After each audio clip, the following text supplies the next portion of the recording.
Well, how y'all doing? Just got a new batch of miniatures from Iron Metals, including some Battletech, so I'm going to show those off here. And let's start with this. So we got a Jenner. This was one of the classic Battletech miniatures, an odd one as it is. Yes, it's named after the famous famous Olympic athlete / celebrity. So make whatever jokes you will on that. But hey, this one is just a light mech with a little bit of firepower. Supposed to be very fast. That's why he kind of named it after the person. So just wouldn't be Battletech without it. So that's the first one here. Let's go with a further one here. This is a Panther. Just to let you know, there's a website that can look up all the Battletech mechs and what all aspects they have, little histories and all that. So is that way? I'll link it down below for those who are curious. So Panther here, and here we got another light mech. This is a Flea. Now there's another one that Iron Metals has, a Flea. It's a different design model. I don't like it because it looks like it's just a walking box. This one I like the design a little bit more, So it'd be fun to look at this one painted up. This one is a Thug. Now this one is pretty interesting because it has two powerful lasers and enough heat sinks to counteract the heat to very deadly going around there. All right. Next we got the Zeus, named after the Greek god, one of the classic mechs around in the Battletech universe. A lot of these mechs I got because Alpha, Catalyst Games, who currently makes Battletech, has the Alpha Strike, and they have these box sets that has some of the same miniatures, but they're plastic. And I've been tempted to, but I decided I'll just go ahead and continue getting the metals as before. This one's a quick draw.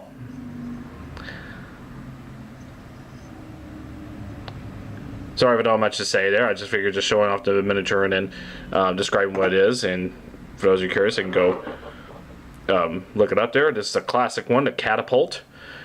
Basically a huge missile boat. A couple lasers there. And Iron Metals is going to come out later this year with a different model of Catapult that ranks from a different time period in the Battletech universe.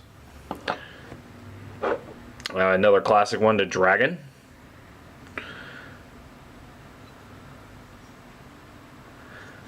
I figure I want to paint this one classic red when I get around to it.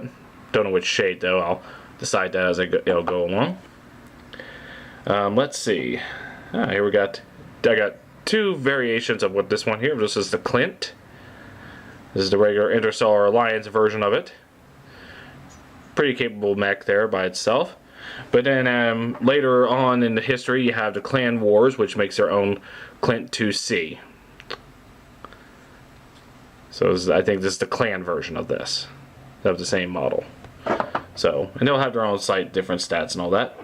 Here we have one, I just kind of like the look of it, the Cicada.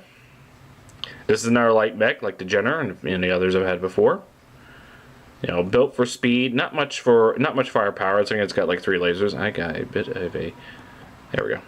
That just bothers me.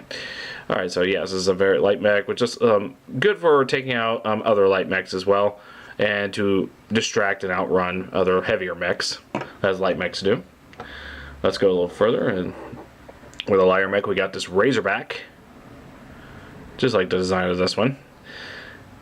I'm thinking about painting this one a blue and a bronze, color pattern there.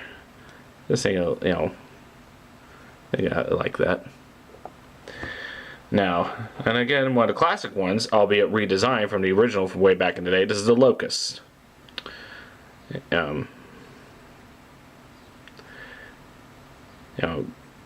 Think one person who was looking this up says one variation of the Locus here could probably do about up to 40 damage with the lasers it has to it. Of course, don't quote me on that. It's just this is what one person told me. Alright, and then we got the Cyclops. Obviously named because it has one eye. But, yeah. Nice tall, heavy or assault mech. I forget which one it is.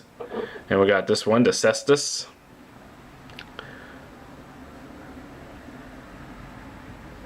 Of course, if you don't know what a Cestus is, it derives from the old, it's a type of boxing glove from the from Roman times. Sometimes you might find it as a knife fist or something like that. I just thought this would be a nice little mech to paint up. Now this is one of the big feared heavy ones from the Clan Wars. The Dashi or Dire Wolf, as this one's called. Boy. I'm not sure which ones color patterns I'll paint this up, but I'll decide in time. And of course, I now have, let's see, this is my third Shadowhawk. Now, my other two Shadowhawks were similar design. There was differences in the arm weapon and all that, but this one is Shadowhawk Primitive or Prime. I was thinking about painting this purple, but then when I looked at it as I could, but then it'll look like Shockwave from Transformers. Not saying I won't do it, but I'll look at other options first. This is my last two Shadowhawks. I got like a dark gray and a red one. So I want to choose one's a different color pattern here.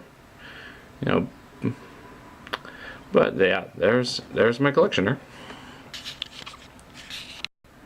So yeah, here you go. That's let's see, 3, 6, 9, 12, 15, 17 more Battletech miniatures on top of the ones I've already collected before. And a lot of these I got because they correlated with the Catalyst box box sets, where they just had a plastic version of this. I've been tempted to get one, but one, they're plastic, and nothing against plastic, but I've been collecting all metal, so I'll stick with that until the new starter boxes come in, and then I'll collect those, and even though there's plastic miniatures in that one. But this way I also get specifically what I want. The drawback to this idea is that they're much more expensive. The box sets can range from $10 to probably nearly $15 depending on your retailer. The one in Oklahoma City, where I go to, offers them for $10 for 4 plastic miniatures ready to go. So there's that advantage of that. And then every time I went there, it always tempted me, but I was like, you know what, I'll just pick the ones I want, and that way I don't get the ones I don't feel like getting at the moment. But this is much more expensive, but I do prefer metal. Oh, and in case you didn't realize that if you just want to get these, the bases that come with these come separate. You have to buy a separate pack of these bases to attach them on, otherwise they're going to be on the stands that they already have. A lot of people don't mind, so it's up to you whether you want to put them on a base or not. But there you go, has it. 17 Battletech miniatures. I know it wasn't too much of a video there because I think it's more impressive once they're painted up, and I will get to that and started on that in a month or so once I'm done reading the books I plan to read. So again, thank you all for watching. You have a nice day.